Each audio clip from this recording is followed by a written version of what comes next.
Bonjour, dans cette nouvelle vidéo de la formation spéciale débutant. Je vais ajouter ici des concepts très importants à la liste que vous avez commencé au début de cette formation. Vous vous souvenez la phrase que je vous avais demandé d'écrire dans la vidéo numéro 1 avec l'exercice qui allait avec? En théorie, oui, puisque vous l'avez lu avant de commencer cette vidéo. Dans la vidéo numéro 2, nous y avions ajouté des phrases pour que l'informatique soit plus tranquille et que vous puissiez la pratiquer sans vous mettre de pression. Dans la vidéo numéro 4, je vous ai parlé des 5 piliers indispensables à maîtriser pour être totalement indépendant avec l'informatique. Sous cette vidéo, je vous mets un lien vers un document PDF que j'ai réalisé pour que vous ayez en permanence ces informations à côté de votre ordinateur. Vous devez habituer votre cerveau à ces concepts. Je vous conseille donc de l'imprimer et le lire avant de commencer chaque session de pratique informatique. Si vous n'avez pas d'imprimante, vous pouvez simplement recopier sur un papier les informations de ce document. Lorsque l'on commence l'informatique, nous n'avons pas forcément conscience de ce que cela représente tant le domaine est vaste. On veut faire, ce qui est bien. Mais si on fait n'importe comment, on fait vite n'importe quoi. Et en informatique, n'importe quoi, c'est vite, mon ordi est lent ou encore, il ne fonctionne plus. Loin de moi l'idée de vous faire peur, et je vous encouragerai toujours à pratiquer, mais il ne faut pas le faire n'importe comment. Lorsque vous maîtriserez les 5 piliers, l'informatique n'aura plus de secret pour vous. C'est ce que j'aimerais vous transmettre tout au long de mes formations. Mais en attendant, il faut connaître certains concepts importants que je vous livre ici. Comme je vous le disais précédemment, quand on a un ordinateur, on veut faire, et c'est bien. Parce que si on ne fait rien, on n'apprend rien. Le premier concept est le suivant. L'erreur est un processus normal de l'apprentissage. En d'autres termes, il faut pratiquer et faire des erreurs pour apprendre. Parfois, ces erreurs seront bénignes et sans conséquences, et parfois plus ennuyeuses et génératrices de stress. Il faut que vos erreurs, quelles qu'elles soient, vous apprennent des choses. Vous devez comprendre et améliorer ce qui ne s'est pas bien passé.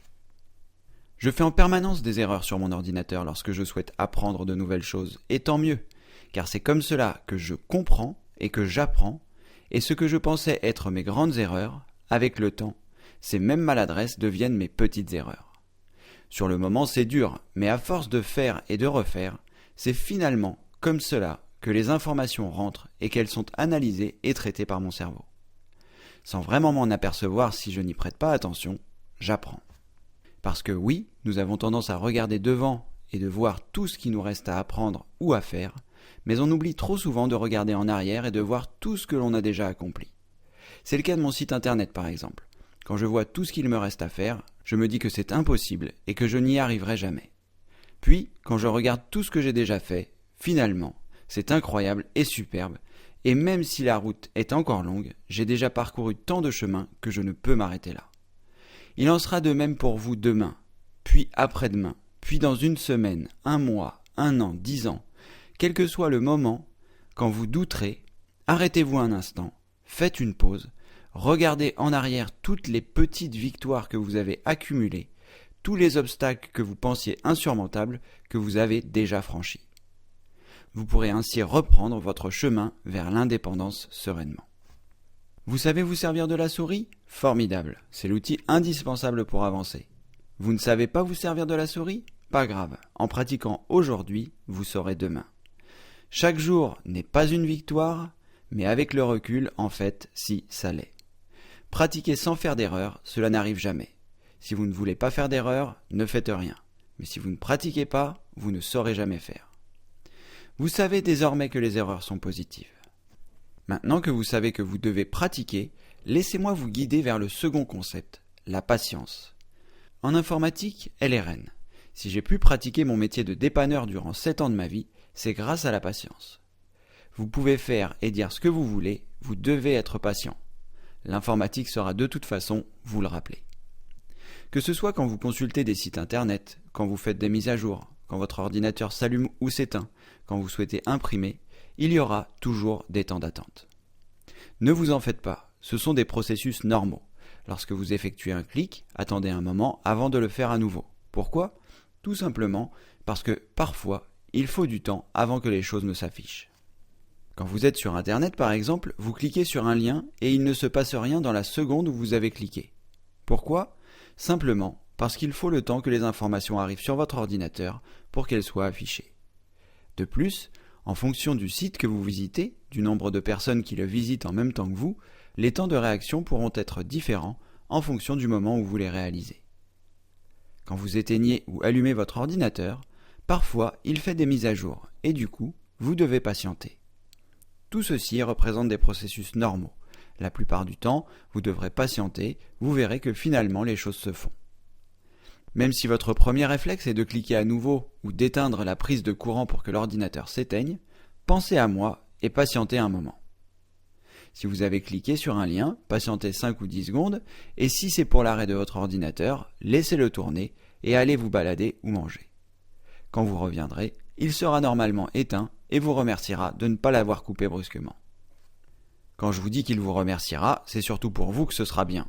Vous aurez évité une coupure inopinée au moment les plus importants où il ne faut pas le débrancher, à savoir l'extinction ou l'allumage. Vous l'avez compris, en informatique, il faut être patient et ne pas se précipiter. Ce qui m'amène au point suivant, la prudence. Si vous êtes totalement novice, je vous invite à lire le mini-guide de la sécurité Internet que j'ai réalisé, car il contient des informations importantes sur les manipulations à faire et à ne pas faire lorsque l'on va sur Internet. Dans les grandes lignes, il y a 2 points très importants. Ne soyez pas trop naïf et lisez bien avant de cliquer sur suivant ou OK. Je m'explique. Internet est une révolution. Beaucoup de personnes qui pensent savoir ce qu'est Internet diabolisent cette invention. Mais quand vous saurez vous en servir, il n'y aura plus de limite à votre apprentissage, quel que soit le domaine. C'est une des plus importantes inventions de tous les temps. Mais, et il y a un mais, il y a aussi beaucoup de personnes malveillantes prêtes à vous faire croire n'importe quoi. Et là, rien ne vous protégera à part votre bon sens. Ni votre antivirus, ni votre anti-malware ne pourront vous aider. Seul votre cerveau sera aux commandes. Quelque chose que vous devez toujours avoir en tête, c'est que ce n'est pas parce que c'est écrit que c'est vrai. Et j'insiste bien sur ce point. Il faudrait également appliquer cela aux informations que l'on voit dans les journaux, mais ceci est un autre débat. Ce que je veux dire par là, c'est que quand vous arrivez sur un site internet, s'il est écrit que vous êtes le millionième visiteur et que vous avez gagné un iPad ou une voiture, la probabilité de chance que ce soit vrai est vraiment proche de 0. Alors ne tombez pas dans le panneau. C'est cependant plus fort que nous. On veut être sûr. Alors on clique et on se retrouve sur un site qui va nous demander nos informations. Et à partir de là, on envoie nos données personnelles vers on ne sait où. Il en va de même si vous recevez un mail des impôts qui vous dit que vous avez trop versé d'argent et qu'ils vont vous le rembourser si vous donnez vos coordonnées bancaires. C'est faux. Ne cliquez pas sur les liens de ce genre. Un ami est bloqué je ne sais où et il a besoin de votre aide ou de votre argent? La seule chose dont il a besoin, c'est de changer d'email car il s'est fait pirater son adresse. Ne répondez pas à ces messages et ne cliquez pas non plus sur les liens qu'ils contiennent. Si vous avez vraiment un doute, contactez l'organisme ou la personne en question par téléphone ou en vous déplaçant. Car le temps que vous perdrez à téléphoner ou à vous déplacer, vous le gagnerez à ne pas vous faire pirater votre ordinateur ou encore votre compte bancaire. Partez du principe que si c'est trop beau, c'est bizarre. Cela peut paraître négatif et je ne suis pas comme cela dans la vie. Mais sur Internet, c'est un monde parallèle que vous allez devoir apprendre à apprivoiser. En attendant de le connaître, soyez méfiant et prudent. Pour le second point, c'est pareil. Quand je vous dis « lisez avant de cliquer sur suivant » ou « OK », cela concerne l'installation de logiciels. Vous avez certainement entendu dire « tout est gratuit sur Internet ». Laissez-moi casser également ce mythe. Rien n'est gratuit sur Internet. Tout se paye, la gratuité aussi. Ce que je vais vous dire maintenant ne s'applique pas toujours à tout, mais dans les grandes lignes, vous devrez rester vigilant. Quand vous installez un logiciel gratuit par exemple, sachez que son créateur a passé du temps à le concevoir. Parfois il y a un système de dons qui est en place, mais comme tout le monde croit qu'Internet est gratuit, bien peu de personnes le donnent. Du coup, que font ces mêmes créateurs de logiciels pour continuer à distribuer gratuitement leurs programmes? Ils créent des partenariats avec des personnes moins scrupuleuses. Et lorsque vous pensez installer un seul logiciel, au final, c'est 2, 3 ou 4 logiciels qui s'installent en même temps. Ces autres logiciels, appelés programmes malveillants ou malware, ont désormais la possibilité, puisqu'ils sont installés sur votre ordinateur, de vous solliciter par l'intermédiaire de publicités ou encore de faux logiciels vous faisant croire que votre ordinateur est plein d'erreurs pour que vous achetiez leur logiciel qui va tout nettoyer. N'en faites rien, vous êtes juste victime de ces logiciels malveillants. Dans ce cas, il faudra nettoyer votre ordinateur avec des logiciels spécifiques dont je parle dans le guide pratique Un PC rapide et sain. Bref, vous l'avez compris, il faut lire quand on installe un logiciel avant de cliquer sur le bouton suivant ou sur le bouton OK. Pendant que je vous parle de l'installation des logiciels, vous devez également penser à décocher les cases lors de ces mêmes installations pour ne pas récupérer d'autres logiciels non sollicités. Reprenez cette expression qui a fait ses preuves tant que vous ne maîtriserez pas les 5 piliers.